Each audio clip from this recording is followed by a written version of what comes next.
चलिए 21 तक हम लोग देख चुके थे। अब हम लोग 21 का और नंबर क्वेश्चन हम लोग देखते हैं। ठीक है, what are detergent and right demerits of using detergent. Detergent क्या है, इसके क्या क्या डिमेरिट है, इसके बारे में हम लोग देखते हैं। ठीक है, तो हम लोग 21 का और नंबर क्वेश्चन में यहाँ पे देखते हैं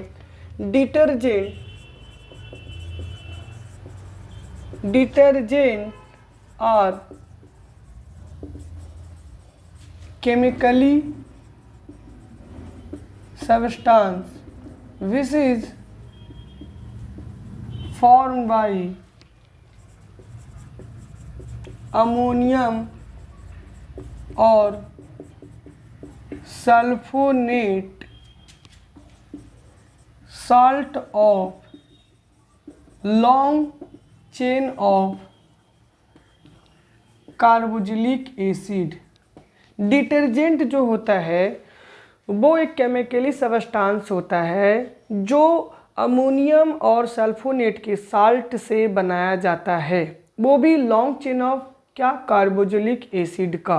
ठीक है, इसके डिमेरिट की अगर बात किया जाए तो इसके डिमेरिट हम लोग देख सकते हैं। फर्स्ट में लिख सकते हैं कि इट हार्मफुल फॉर स्किन, ये स्किन के लिए हार्मफुल होता है। सेकेंड पॉइंट हम लोग इसमें लिख सकते हैं कि ये जो होता है वो नॉन बायोडिग्रेडेबल होता है। ठीक है, क्या होता है, non biodegradable, it is non biodegradable.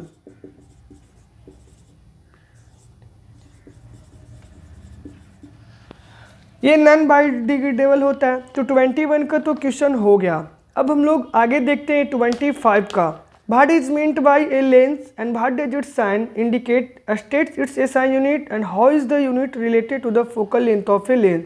यहाँ पे पूछ रहा है कि पावर ऑफ लेंस किसे कहते हैं या पावर ऑफ लेंस का मतलब क्या होता है। इसको हम लोग डिफाइन कर सकते हैं पावर ऑफ ए लेंस को कि power of a lens, question number है आपका 25, क्वेश्चन नंबर है 25, power of a lens, power of lens is defined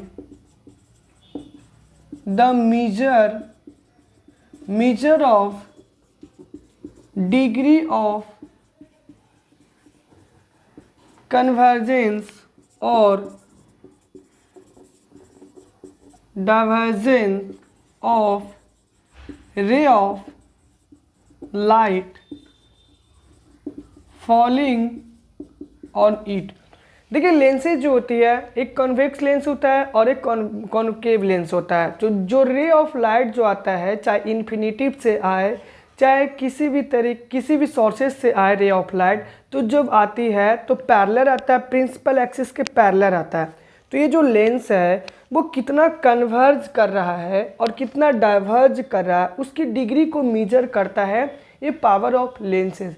तो power of lenses is nothing but it is a measure of the convergence और divergence of the ray of light in which falling on it. कितना converge कर रहा है lens से पास जब हो रहा है तो कितना कन्वर्ज कर और डाइवर्ज कर रहा है, उसको डिग्री को मेजर करता है, उसको हम लोग पावर ऑफ लेंसेज बोलते हैं। ओके, नेक्स्ट इसमें पूछा what does it sign indicate. अभी देखिए, पावर ऑफ लेंसेज में अगर बात किया जाए तो पॉजिटिव जो होता है, यानी हम लोग बोल सकते हैं in concave lens power taken as negative, while in convex lens power taken as positive. जो कॉनकेव लेंस की बात किया जाए तो कॉनकेव लेंस में जो होता है वो पावर होता है, कॉनकेव लेंस में वो पावर होता है वो पॉजिटिव। ठीक है, सॉरी, कॉनकेव लेंस में जो पावर होता है वो आपका नेगेटिव होता है और कॉन्वेक्स लेंस में जो पावर होता है वो आपका पॉजिटिव होता है। तो पावर अगर बोला जाए, कॉन्वेक्स लेंस की बात बोला जाए तो कॉन्वेक्स लेंस में पावर होता है पॉजिटिव और कॉनकेव लेंस में पावर जो होता है वो नेगेटिव होता है। यहाँ पे देख सकते हो यहाँ पे कि कॉनकेव लेंस में जो है पावर आपका लिया जाता है नेगेटिव में और कॉन्वेक्स लेंस में पावर जो लिया जाता है वो पॉजिटिव में। ठीक है, ये हो गया। उसके बाद आपको पूछ रहा है स्टेट इट्स एसआई यूनिट, है ना। तो एसआई यहाँ पे लिख सकते हैं, SI unit of power is dioptre, ठीक है। यानी पावर का जो एसआई यूनिट होता है वो डायोप्टर होता है, और डायोप्टर को हम लोग डिनोट कर सकते हैं, it is denoted by capital D, ठीक है। तो हम लोग पावर को डिनोट कर सकते हैं कैपिटल डी से, ओके। नेक्स्ट यहाँ पे बोला how is this unit related to focal length of a lens. Power को हम लोग और भी बोल सकते हैं, power is defined as reciprocal of its focal length. Power जो होता है वो फोकल लेंथ के रेसिप्रोकल होता है, means P is equal to 1 upon F, where F is measured in meter and power is measured in diopter। तो power को हम लोग डायोप्टर में मेजर करते हैं, which is denoted by the D, while focal length is measured in meter। तो P is equal to 1 upon F होते हैं। तो ये आपका 25 नंबर क्वेश्चन ये एंड हो गया। नेक्स्ट है हमारा 25 नंबर का और भी है, यहाँ पे 25 नंबर और है कि यहाँ पे अब देखिए ये वाइट लाइट को हम लोग पास करवाएंगे। तो वाइट लाइट को पास करवाएंगे तो आपके क्वेश्चन में दिया हुआ ये रेड है, वाइल ये क्या है वायलेट है, और ये आपका वाइट लाइट है। तो वाइट लाइट है जब पास करवाया गया प्रिज्म में, तो ये पूछ रहा है कि लैब में अगर पास करवाया गया तो एक फेनोमेना होता है, और फेनोमेना होता है तो उस फेनोमेना को हम लोग क्या बोलते हैं, what is the phenomena called. तो जब हम लोग वाइट लाइट को पास करवाते हैं प्रिज्म से, तो प्रिज्म से पास करवाने के बाद जो होता है वो वाइट लाइट स्प्लिट होता है 7 कंस्टिट्यूएंट कलर में, और इस फेनोमेना को हम लोग बोलते हैं डिस्पर्सन ऑफ लाइट। जब डिस्पर्सन ऑफ लाइट बोलते हैं, और ये 7 कलर का जो बैंड होता है उसको हम लोग स्पेक्ट्रम बोलते हैं, ठीक है।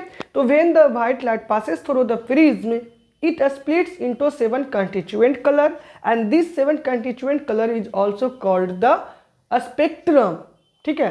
तो जो हम लोग इसको बोल सकते हैं कि the band of 7 constituent color is called the spectrum, while the white light passing through the prism the splitting into 7 constituent color, this phenomena is called the dispersion of light, ठीक है।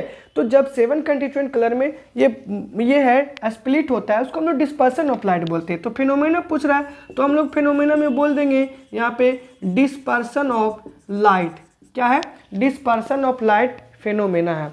उसके बाद यहाँ पे पूछ रहा है what is the reason for the violet light to bend more the red. अभी यहाँ पे देखिए नेक्स्ट इसमें पूछा है कि इसमें रेड है तो वायलेट है because violet color have shorter wavelength while shorter wavelength due to this it bends more while red color have larger या लॉन्गर बोल सकते हो, लॉन्गर वेवलेंथ नहीं, लॉन्गर नहीं लार्जर ही बोलिए, larger wavelength so it bends least, ठीक है। मतलब है कि रेड कलर का वेवलेंथ होता है वो ज़्यादा होता है, और जिसका वेवलेंथ ज़्यादा होगा वो स्कैटर या बेंड है कम करेगा, और जिसका वेवलेंथ कम होगा वो स्कैटर ज़्यादा करेगा और बेंडिंग भी ज़्यादा होगा। तो स्कैटरिंग हम लोग बोल सकते हैं, scattering is inversely proportional to the wavelength. Wavelength का जो होता है स्कैटरिंग जो होता है वो इन्वर्सली प्रोपोर्शनल होता है, यानी अगर स्कैटर ज़्यादा कर रहा है कोई भी कलर, इसका मतलब उसका वेवलेंथ क्या है कम है, और अगर जिसका वेवलेंथ ज़्यादा होगा, ठीक है, तो मीन्स स्कैटर वो क्या करेगा कम करेगा। So scattering is inversely proportional to the wavelength, okay. चलिए नेक्स्ट है हमारा 26 हो गया। 27 की अगर बात बोला जाए तो 27 में है कि 1 gram of sodium chloride it taken in clean and dry test tube. Sodium chloride अगर हम लोग NaCl को लेते हैं 1 ग्राम और आगे है कॉन्क है H2SO4 है, तो कॉन्क H2SO4 और NaCl ये दोनों रिएक्ट करेंगे तो बनाएगा हमारा Na2SO4 और प्लस हमारा बन जाएगा HCl। तो HCl बनेगा, Na2SO4 और HCl बनेगा। ये अगर ड्राई सिचुएशन में, तो ये तो हमारा गैस है। अगर हम लोग यहाँ पे बोल सकते हैं कि अगर ड्राई सिचुएशन में होता है तो लिटमस पेपर अपना कलर को चेंज नहीं करता है। लेकिन अगर वो वेट सिचुएशन में होता है या किसी भी मॉइस्चरिंग में होता है तो लिटमस पेपर है वो प्रॉपर वे में वर्क करता है, मीन्स वो अपना कलर को चेंज करेगा। तो यहाँ पे आप देखिए कि क्वेश्चन क्या पूछ रहा है कि give reason for your answer what infantry can run about the nature of the evolved gas। तो evolved gas जो है, evolved gas support your answer with chemical equation for the reaction। ये तो आपका केमिकल रिएक्शन हो गया आपका, ठीक है। इसमें पूछ रहा है कि in which case will the litmus paper change its colour, है ना। तो हम लोग लिख सकते हैं लिटमस पेपर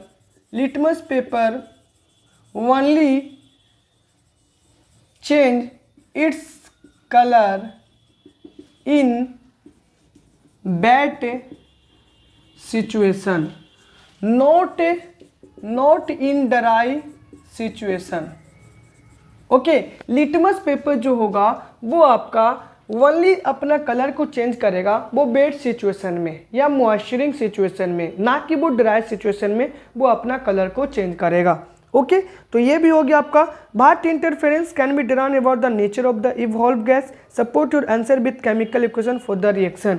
ये जो हमारा है अगर ड्राई होगा, HCl अगर ड्राई होगा तो वो लिटमस पेपर वर्क नहीं करेगा, बट वेट अगर होगा तो वो लिटमस पेपर वर्क करेगा, क्योंकि litmus paper only work in the moisture और wet situation, not in dry situation. Okay, चलिए नेक्स्ट हम लोग आगे देख लेते हैं। 28 का हम लोग देख लेते हैं। 28 में है non metals cannot displace hydrogen from the acid. Non metal cannot displace hydrogen from the acid. Yes, non metal जो होता है वो non metal cannot displace hydrogen from acid because non-metal are acceptor of electron। that's why it can not displace hydrogen from acid। ये non metal जो होती है वो acceptor of electron होता है, भाई मेटल जो होता है वो डोनर ऑफ इलेक्ट्रॉन होता है, क्योंकि वो मेटल जो होता है वो डोनेट करता है इलेक्ट्रॉन को, जबकि नॉन मेटल जो होता है वो एक्सेप्ट करता है इलेक्ट्रॉन को। तो जो एक्सेप्टर होगा वो है प्रॉपर वे में एसिड से हाइड्रोजन को वो डिस्प्लेस नहीं करेगा। ओके, बी नंबर हम लोग देख लेते हैं। ये हो गया आपका ए नंबर। और बी नंबर की अगर बात बोला जाए तो hydrogen is not a metal it is placed in the activity series of metal. Yes, hydrogen is not metal it is placed in activity series of metal. Yes, hydrogen जो होता है वो hydrogen have a tendency to lose the electron. that's why it is placed in the activity series of the metal। that's why it is placed in the activity series of metal। hydrogen have a tendency to lose the electron। that's why it is placed in the activity series of the metal। Hydrogen जो होता है वो electron को loose करता है, loose करने की capacity होती है हाइड्रोजन को, इसीलिए है एक्टिविटी सीरीज में इसको रखा गया।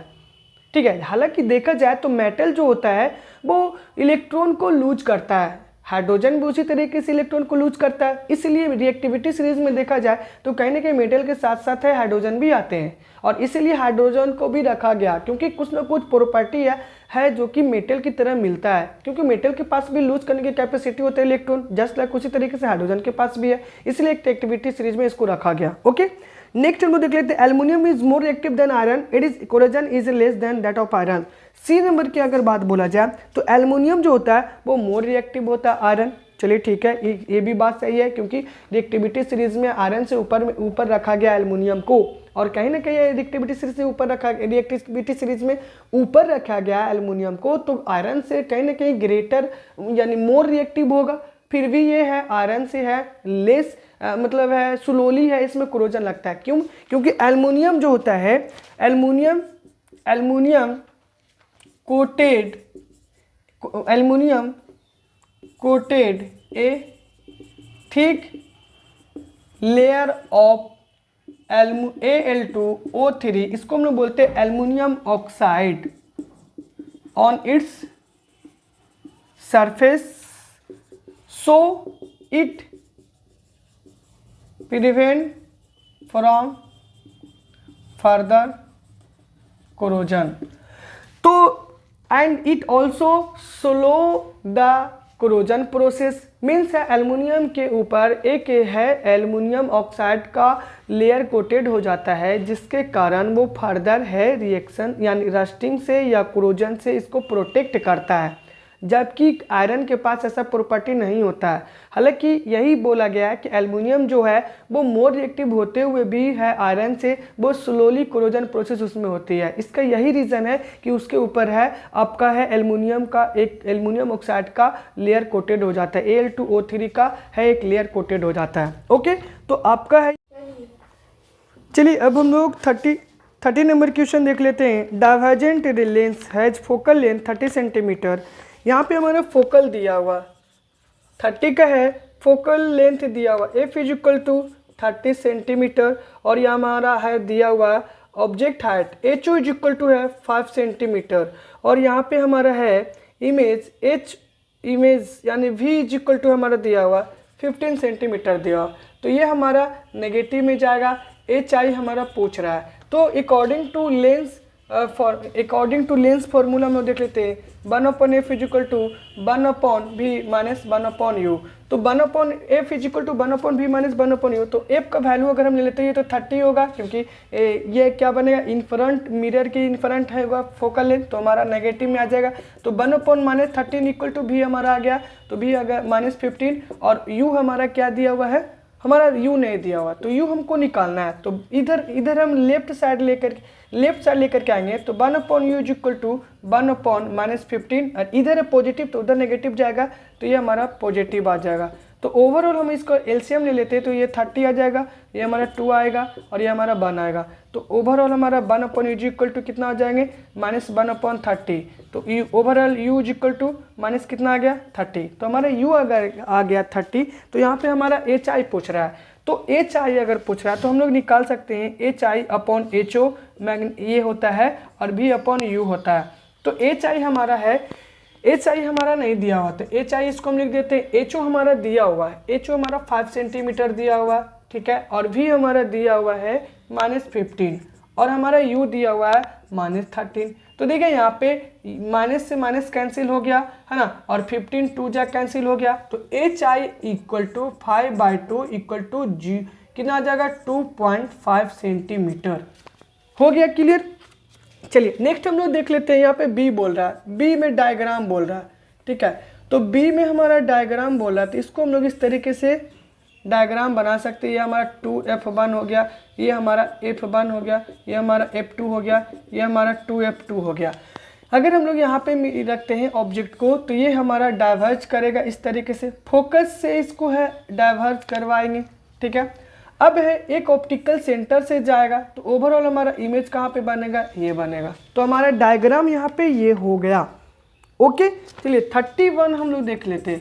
31 में बोला draw ray diagram to explain the term angle of deviation. यहाँ पे देखिए एंगल ऑफ डेविएशन हो, यहाँ पे ये हो गया वाइट लाइट, यहाँ से ऐसे जाएगा, ठीक है। अभी ये देखिए ये एक्चुअल हो गया, ये एक्चुअल से जाएगा। उसके बाद है ये हमारा नॉर्मल हो गया, ये हमारा नॉर्मल, ये हमारा वाइट लाइट हो गया। और ये जो है इमरजेंट रे इसको बोलते हैं, इमरजेंट रे बोलेंगे और इमरजेंट रे बोलेंगे। उसके बाद यहाँ पे देखिए ये इमरजेंट रे बोलेंगे और ये हो गया हमारा, क्या हो गया, एंगल ऑफ इमरजेंस बोलेंगे इसको, एंगल ऑफ इमरजेंस। और इसको बोलेंगे एंगल ऑफ डेविएशन, इसको बोलेंगे एंगल ऑफ डेविएशन। तो वाइट लाइट जब पासेस किया तो जो आपका है ये इंसिडेंट रे, जो डॉट डॉट से हम लोग डिनोट किए हैं, इंसिडेंट रे और ये इमरजेंस रे के बीच का जो एंगल है उसको हम लोग एंगल ऑफ डेविएशन बोलते हैं, ठीक है। और फिर ये रिफ्रैक्टेड रे और ये है, ये वाला जो रे गया है आपका रिफ्रैक्ट होकर के, तो ये एक्चुअली में इंसिडेंट रे, ये वाला इंसिडेंट रे और ये रिफ्रैक्टेड रे, इन दोनों के बीच का जो एंगल है वो एंगल ऑफ इमरजेंस हो गया, ठीक है। तो आपका हो गया। अब हम लोग आ जाते हैं बी नंबर में। इसका हो गया 31 का ए नंबर। बी नंबर है आपका why two component colour incident white light split into, कहता है कि when a white light passing through the prism it split into 7 constituent color due to different wavelength, different color bend with different angle, ठीक है। जब white light को पास करवाते हैं prism से तो ये अलग अलग कलर में स्प्लिट होता है। क्यों? क्योंकि इसके हर कलर का अलग अलग वेवलेंथ होता है और अलग अलग वेवलेंथ होने के कारण है ये है अलग अलग एंगल से डेविएट करता है, ठीक है, विथ डिफरेंट एंगल। नेक्स्ट हम लोग देख लेते हैं सी नंबर, 31 का सी नंबर। ये 31 का सी नंबर है। ये हमारा सन है, ये है रेन ड्रॉप है, यहाँ से आएगा रे, ये रिफ्रैक्ट होगा, फिर यहाँ जाएगा, फिर ये रिफ्रैक्ट होगा, यहाँ से फिर रे आएगा, फिर ये होगा, ठीक है।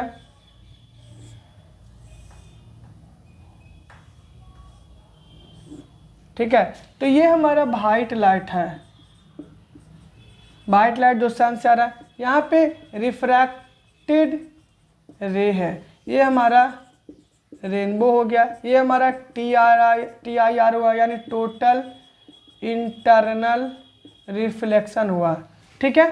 तो यहाँ पे देखिए रेनबो का फॉर्मेशन हुआ है, ओके। चलिए, तो ये डायग्राम आपका हो गया सी नंबर। अब हम लोग आगे देख लेते हैं 32 नंबर देख लेते हैं, ओके। ये हो चुका होगा तो आप लोग लिख लीजिए इसको,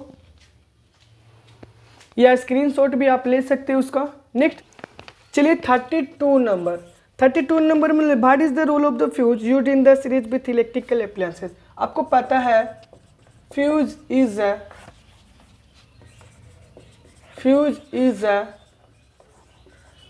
safety device which protect the electric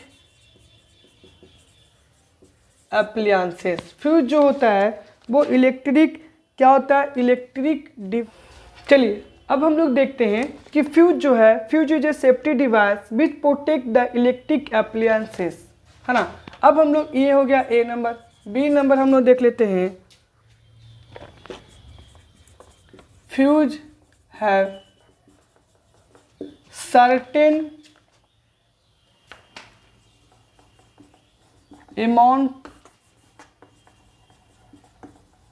amount of rating current if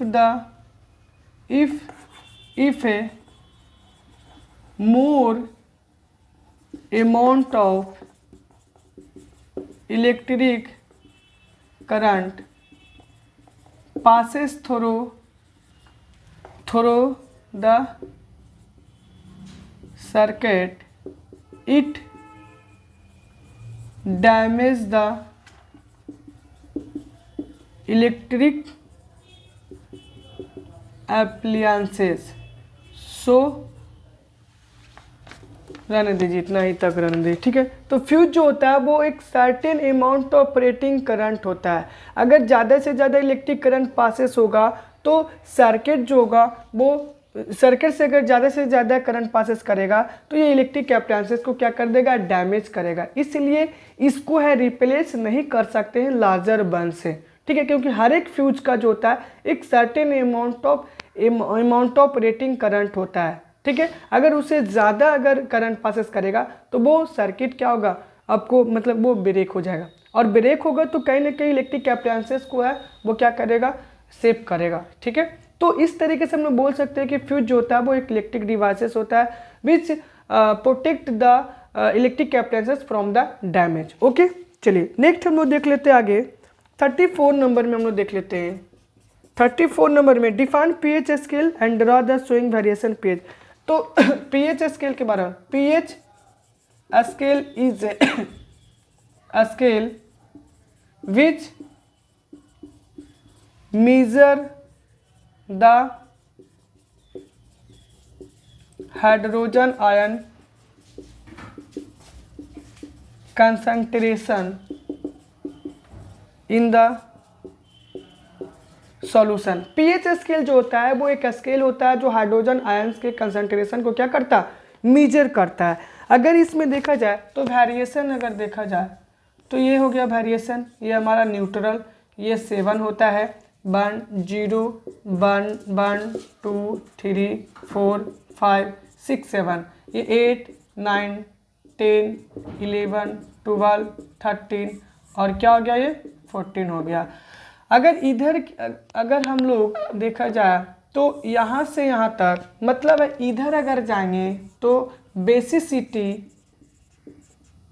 basicity increase करेगा और इधर आएंगे तो एसिडिटी इंक्रीज करेगा, ठीक है। और अगर इधर आएंगे तो हमारा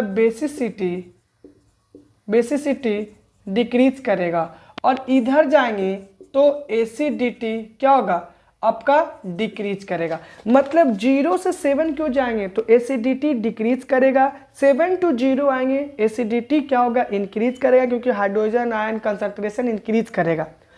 7 to 14 जाएंगे बेसिसिटी इंक्रीज करेगा, 14 to 7 आएंगे बेसिसिटी डिक्रीज करेगा, क्योंकि OH माइनस कॉन्सेंट्रेशन जो है वो डिक्रीज करेगा। 14 to 7 क्यों जाएंगे, वाल 7 to 14 जाएंगे तो जो कंसंट्रेशन होगा ना वो OH का वो क्या करेगा, इंक्रीज करेगा, ठीक है। तो ये भी हो गया। उसके बाद है आपका pH, हाँ ये है आपका एसिडिक सॉल्यूशन हो गया, बेसिक सॉल्यूशन हो गया और न्यूट्रल हो गया। तो न्यूट्रल की अगर बात बोला जाए तो ये तो 7 होता है, बेसिक की अगर बात बोला जाए तो स्लाइटली 7 जो होता है, स्लाइटली 7 टू जा करके 14 होता है, और ये आपका 0 2 होता है आपका बिलो 7 ये हो गया, ठीक है।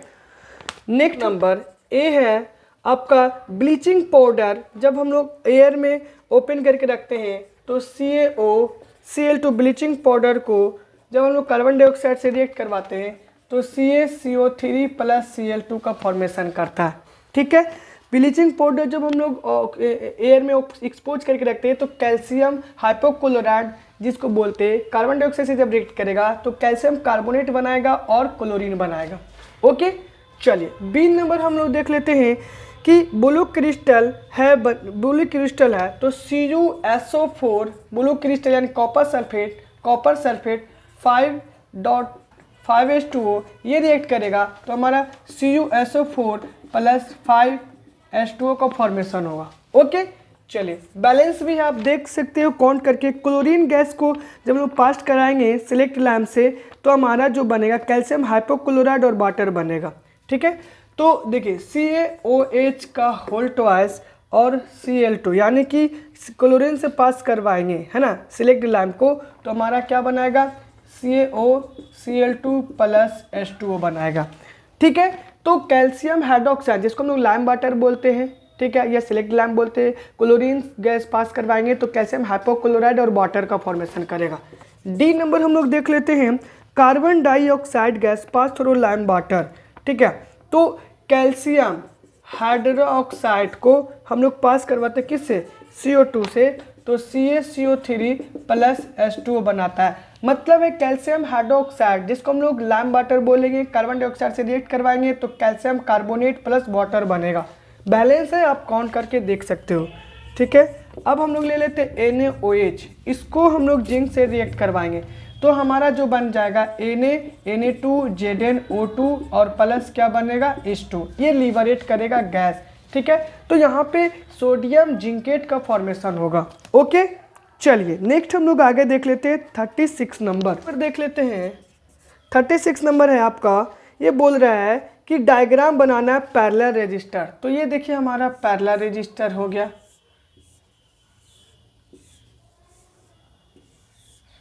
यहाँ पे हम लोग ले लेते हैं अमीटर, यहाँ पे ले लेते हैं वोल्ट मीटर, और यहाँ पे हम लोग बैटरी बहुत सा लगा देते हैं, और ये हमारा की हो गया। ठीक है, ये हमारा R1 R2 R3, और ये हमारा हो गया ये I1 I2 I3।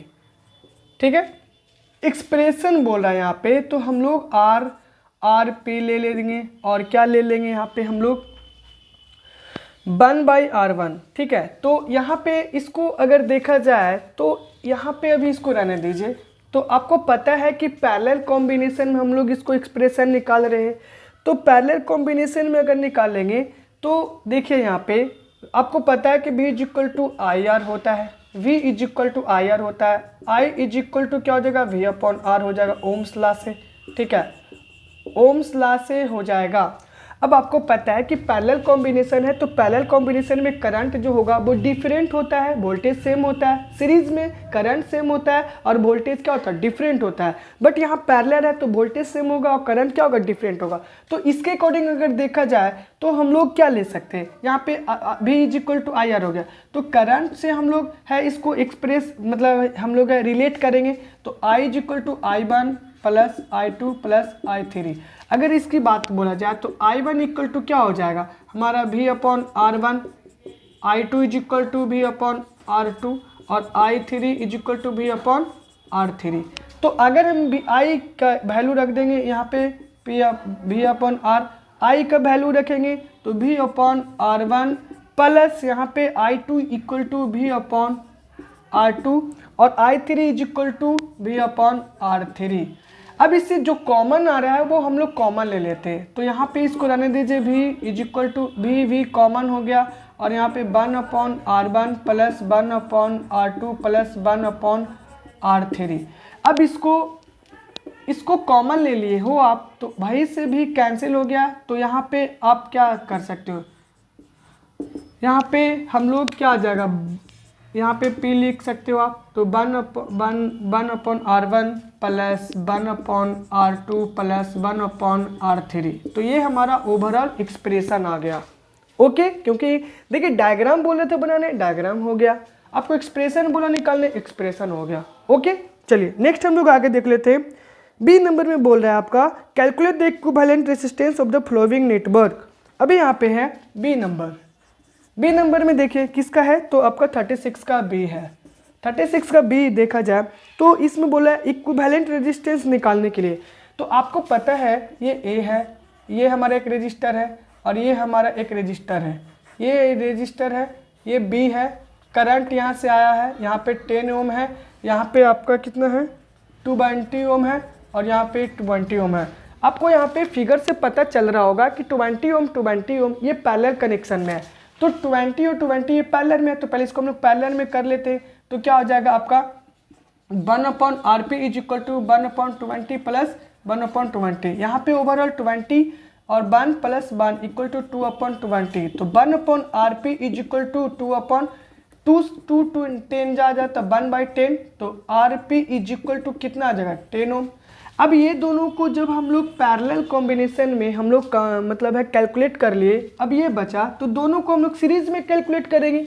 तो यहाँ पे R P is equal to 10 ohm आ गया, तो हम लोग ओवरऑल जो निकालेंगे, ओवरऑल इक्विवेलेंट क्या आपका पूछा है, इक्विवेलेंट रेजिस्टर ना, हाँ इक्विवेलेंट रेजिस्टेंस, तो equivalent resistance is equal to आ गया 10 ohm plus 10 ohm is equal to 20 ohm, that's all. Okay, तो यहाँ पे आपका हो गया बी का जो है ओवरऑल हम पैरेलल निकाल लिए, ये एक सीरीज में था, फिर पैरेलल जो था वो सीरीज में था, तो दोनों को हम लोग कैलकुलेट कर करके ओवरऑल 20 ओम आ गया। ठीक है, तो 36 क्लियर हो गया। अब 37 हम लोग देख लेते हैं, 37 देख लेते हैं। 37 में बोल रहे हैं आपका, बस अब लास्ट है, एक दो क्वेश्चन और है। 37 कोरोजन, व्हाट इज कोरोजन बोल रहा है, तो आपके देखिए क्वेश्चन में लिखा corrosion is the phenomena of deterioration of the surface of the metal in the presence of air and moisture. ये हम बोल सकते हैं corrosion is the process in which eating up the surface of the metal in the presence of atmosphere moisture. ठीक है, तो लिख सकते हो कोरोजन, यहाँ पे नहीं दिख रहा होगा,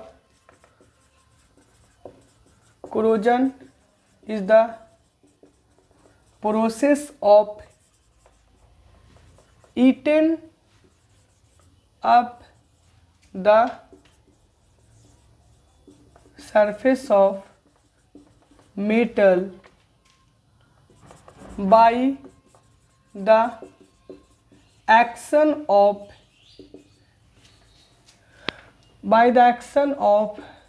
water in the presence of atmosphere। Corrosion जो होता है एक प्रोसेस होता है eaten of the surface of the metal by the action of the water in the presence of atmosphere. ठीक है, क्योंकि कोरोजन लगने के लिए आपको दो कंडीशन हो चाहिए, या तो मॉइस्चर भी होना चाहिए और एयर होना चाहिए, ये दोनों कंडीशन फुलफिल होना चाहिए तभी कोरोजन होगा। कोरोजन जो होता है बहुत सारे यहाँ मेटल को ईटन अप कर जाता है, जिससे काफ़ी ज़्यादा इकोनॉमिकल लॉसेस होती है। ओके, नेक्स्ट हम name the two metal which do not corrode easily.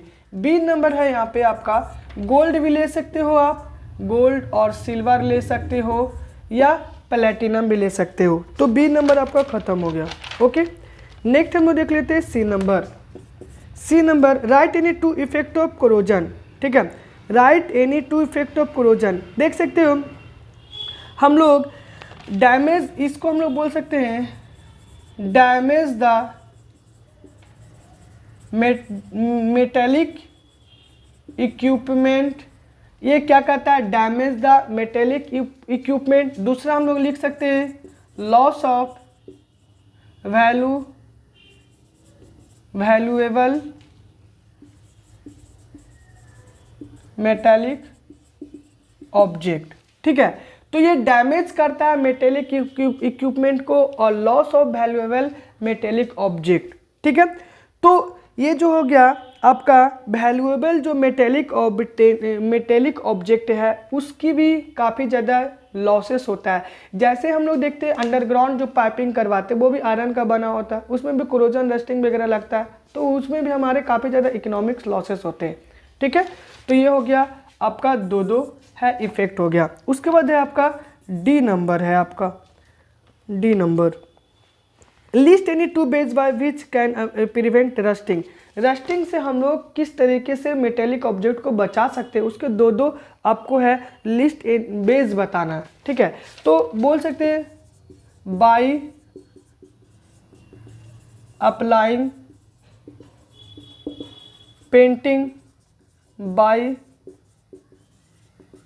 Applying grease. Grease हम लोग लगाएंगे मेटेलिक ऑब्जेक्ट के सरफेस पे तो भी उस पर रस्टिंग प्रोसेस स्लो हो जाएगा, रस्टिंग नहीं लगेगी। और अगर सपोज मान लीजिए कि हम लोग पेंट वगैरह अगर हम लोग कर देते हैं, ठीक है, किसी भी मेटेलिक सरफेस को, तो वो फर्दर है कोरोजन और रस्टिंग से भी बहुत ही बचाता है। ठीक है, लॉन्ग टाइम के लिए। तो हम लोग अगर ग्रीस लगाएंगे तो बच जाएगा वो रस्टिंग प्रोसेस से। उसके बाद पेंटिंग करेंगे तो भी बच सकता है। और भी बहुत सारे इलेक्ट्रोप्लेटिंग करेंगे, टीनिंग करेंगे, ठीक है। Electroplating is the process by which in which the layer of the zinc coated on the surface of the any metallic object. तो इस तरीके से ये अलॉय बना करके भी हम लोग बचा सकते हैं किसको, तो रस्टिंग प्रोसेस से। तो ये सभी काफ़ी ज़्यादा प्रोसेस है, बट यहाँ पे 2 ही प्रोसेस बोला गया है, तो 2 प्रोसेस हम लोग दे दें यहाँ पे। ओके, तो आपका ये हो गया। उसके बाद हम लोग 39 है, ये लास्ट है आपका 39। यहाँ पे देख लीजिए, what is the focal length of the convex lens, give reason to the justify your answer. ये आपको ऐसा ही बताना है। आपको देखिए -100 दिया हुआ है, +20 सेंटीमीटर दिया हुआ है, -60 दिया हुआ है। तो आपको ये बताना है कि डिस्टेंस आपका ऑब्जेक्ट का दिया हुआ है और इमेज का डिस्टेंस दिया हुआ है। तो आई होप हमें लग रहा है कि यहाँ पे -14 है और +14 है। आपको पता है कि जब हम लोग 2f पे किसी भी ऑब्जेक्ट पे को रखते हैं तो उसका जो इमेज का फॉर्मेशन होता है वो भी 2f पर ही होता है। अगर हम लोग है 2f पे रखेंगे तो 2f पर ही बनेगा। अगर हम लोग बियॉन्ड रखेंगे, मतलब जैसे जैसे अगर देखा जाए तो जो हम लोग मिरर ये लेंसेस है, अगर है जैसे जैसे हम लोग दूर जाएंगे, मतलब है कि अगर है बियॉन्ड रखेंगे तो इमेज अलग जगह पे बनेगा। अगर हम लोग P और हम लोग पोल के और F के बीच में रखेंगे तो इमेज का फॉर्मेशन अलग अलग होगा। मतलब हम लोग ये देख रहे हैं कि ऑब्जेक्ट का सिचुएशन अगर हम लोग चेंज करेंगे तो यहाँ पे इमेज का जो फॉर्मेशन होगा वो लेंसेस बियॉन्ड होगा या in front of the mirror होगा, वो भी अलग अलग होगा। बट यहाँ पे बताया जा रहा है आपको कि अलग अलग सिचुएशन दिया हुआ है, 100 +2। तो इसमें आई होप हमको लगता है कि हाँ, यहाँ पे दिया हुआ कन्वेक्स लेंस दिया हुआ ना, तो कन्वेक्स लेंस दिया हुआ है। तो यहाँ पे है आपका ये f1 है, ये हमारा f2 है, ये हमारा 2f2 है और ये हमारा 2f1 है। तो देखा जाए तो यहाँ पे 40 सेंटीमीटर, देखिए 2f पे रखा है तो ये 40 सेंटीमीटर होगा, ये हमारा 40 सेंटीमीटर होगा, ठीक है। क्योंकि देखिए इमेज का जो फॉर्मेशन होगा वो भी 2f पर होगा, ऑब्जेक्ट भी रखा हुआ 2f पे, तो इमेज भी मतलब है 2f पर ही बनेंगे। यहाँ पे है आपका दिया हुआ है -14 दिया हुआ है, क्योंकि ऑब्जेक्ट जब इधर रखेंगे तो -40 आएगा और अगर उधर रखेंगे तो हम लोग हमारा इमेज जो बनेगा वो पॉजिटिव बनेगा। मीन्स 3 नंबर सही है। तो इससे हम लोग मतलब है हम लोग क्या कर सकते हैं, मतलब रिलेट कर करके निकाल सकते हैं। तो आपको पता है कि यहाँ से यहाँ तक 40 सेंटीमीटर है, तो हमारा जो फोकल लेंथ हो जाएगा वो f/2 यानी कि 40/2 हो जाएगा, यानी कि कितना आ जाएगा 20 सेंटीमीटर हो जाएगा। ओके, चलिए नेक्स्ट हम देख लिए, right the serial number of the observation which is not correct on what basis you arrived at this conclusion. ठीक है, right the serial number of observation which is not correct on what basis you have arrived this conclusion. तो यहाँ पे देख सकते हो कि दिया हुआ है आपका 6 नंबर में -15 है और +20 है। तो आई होप हमें लगता है कि -15 अगर रखेंगे तो देखिए यहाँ से यहाँ तक तो हमारा आ गया 20 हुआ। अब अगर पोल यहाँ पे ऑप्टिकल सेंटर और फोकस के बीच में रखेंगे तो एक केस ऐसा होता है कॉन्वेक्स लेंस में जो वर्चुअल इमेज का फॉर्मेशन होगा और वो भी in front of the mirror होगा। तो यहाँ पे हमें लग रहा है कि 6 नंबर आपका क्या है, इनकरेक्ट है, क्योंकि यहाँ पे पूछ रहा है नॉट करेक्ट। तो हमारा 6 नंबर यहाँ पे हो जाएगा बी नंबर जो होगा वो क्या हो जाएगा, नॉट करेक्ट। ठीक है, तो आप इसको एक्सप्लेन कर दोगे यहाँ पे कि ऑप्टिकल सेंटर और जब फोकस के बीच में रखेंगे, ठीक है, क्योंकि यहाँ से यहाँ तक 20 सेंटीमीटर है तो यहाँ पे बोला गया -15 बोला गया, तो डिफिनिट है कि ऑप्टिकल सेंटर और फोकस इन दोनों के बीच में ही ऑब्जेक्ट रखेंगे। और जब इन दोनों के बीच में जब ऑब्जेक्ट रखेंगे तो कहीं ना कहीं जो इमेज बनेगा वो in front of the mirror बनेगा, क्योंकि एक केसेस होता है ऐसा कॉन्वेक्स लेंस में जो वर्चुअल इमेज का फॉर्मेशन होता है वो भी इरेक्ट होता है। बट यहाँ पे आपको दिया गया -15 और +120, तो ये तो पॉसिबल ही नहीं है, क्योंकि इस केसेस में क्या होगा, वो वर्चुअल इमेज बना रहा है तो कहीं ना कहीं वो हमारा जो इमेज होगा वो -120 होना चाहिए, लेकिन यहाँ पे पॉजिटिव दिया। तो सीरियल नंबर क्या हो जाएगा, सीरियल नंबर जो हो जाएगा आपका सीरियल नंबर 6 जो होगा वो क्या होगा, इनकरेक्ट होगा। ठीक है, चलिए सी नंबर हम लोग आ जाते हैं। सी नंबर में देखा जाए तो select the appropriate scale and the draw रे diagram of the observation serial number, also find the approximate value of the magnification. Select an appropriate scale and draw a रे diagram of the serial number 2। ठीक है, serial number आपका 2। तो देखिए यहाँ पे convex lens है, यहाँ पे ही अगर देख लिया जाए तो यहाँ पे बोला गया ये 40 नंबर है और ये भी हमारा ये है 40 है। तो देखिए यहाँ पे यहाँ से यहाँ तक तो 40 था, तो डिफिनिट रूप से यहाँ पे बोल रहे हैं आपका सीरियल नंबर 2, तो ये यहाँ पे जाएगा यानी बियॉन्ड जाएगा आपका ऑब्जेक्ट होगा जो बियॉन्ड रखा जाएगा।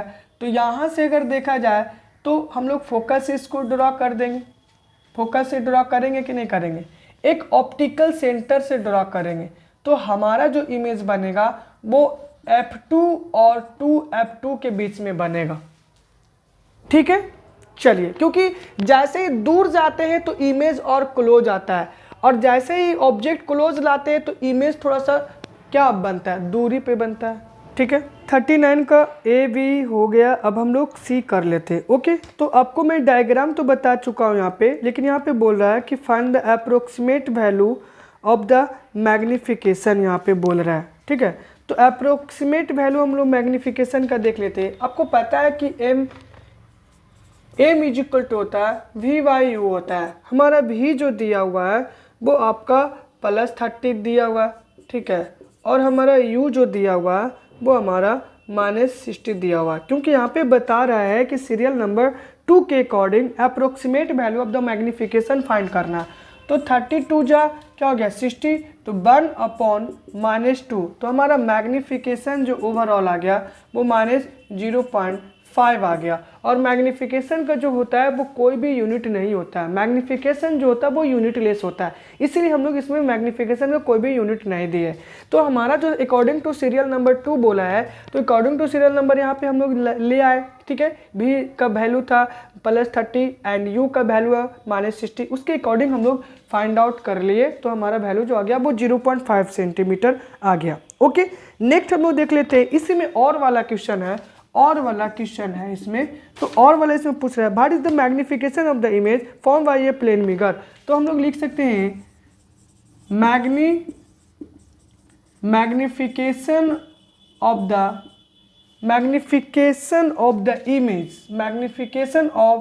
The image that formed by plane mirror is +1।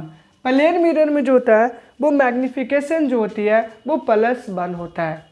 ठीक है, क्योंकि देखिए मैग्निफिकेशन इज इक्वल टू आपका होता है HI/HO।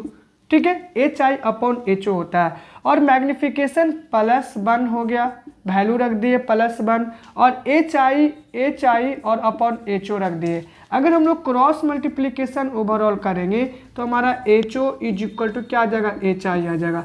मीन्स देखा जाए तो अगर ये प्लेन मिरर है और हम लोग इस ऑब्जेक्ट को यहाँ पे रखे हैं ऑब्जेक्ट को, तो ऑब्जेक्ट का जो इमेज बनेगा वो बिहाइंड द मिरर बनेगा, और ऑब्जेक्ट का जो इमेज बनेगा वो बिहाइंड द मिरर बनेगा। बट डिस्टेंस तो हमारा सेम ही रहेगा ना, डिस्टेंस तो हमारा यहाँ पे सेम ही रहेगा। यहाँ पे अगर आप रखिए, यहाँ पे ऑब्जेक्ट रखेंगे तो इमेज का फॉर्मेशन यहाँ पे होगा, बट डिस्टेंस जो होगा वो सेम होगा। Size of the mirror, size of the object, ठीक है, और साइज ऑफ द इमेज जो होगा वो सेम रहेगा, डिस्टेंस भी सेम रहेंगे। तो सपोज मान लीजिए अगर हम यहाँ पे 10 सेंटीमीटर के डिस्टेंस पे प्लेन मिरर से रखे हैं तो हमारा जो इमेज भी बनेगा वो 10 सेंटीमीटर के डिस्टेंस पे बनेगा। तो अगर मान लीजिए हम यहाँ पे ले लेते हैं कि V/U से अगर मैग्निफिकेशन हम लोग निकाल लेते हैं तो V/U से हमारा क्या आ जाएगा 10/क्या आ जाएगा 10। तो मैग्निफिकेशन तो ओवरऑल हमारा +1 ही आ गया ना, तो इस तरीके से हम लोग बोल सकते हैं कि इसका रीज़न अगर बोल सकते हैं कि in magnification of the plane mirror, magnification of the image that is found by the plane mirror is +1 because in plane mirror the distance of the image, distance of the object is equal to the distance of the image that is found by the plane mirror and height of the object is also equal to the height of the image in a plane mirror। ठीक है, तो इस तरीके से हम लोग explanation देंगे। ये मैग्निफिकेशन आपको बता दिए हैं हम 39 क्वेश्चन का। ठीक है, अगर फिर भी आपको कोई भी डाउट रहता है इस सेल्फ असेसमेंट सैंपल पेपर 1 का, तो आप है हमारे कमेंट सेक्शन में करेंगे। ओके, मैं कोशिश करूंगा कि नेक्स्ट वीडियो जो हमारा आएगा मैं उसमें कोशिश करूंगा कि मैं आपके सारे डाउट को क्लियर करूंगा। Okay, thanks, good bye, have a nice day.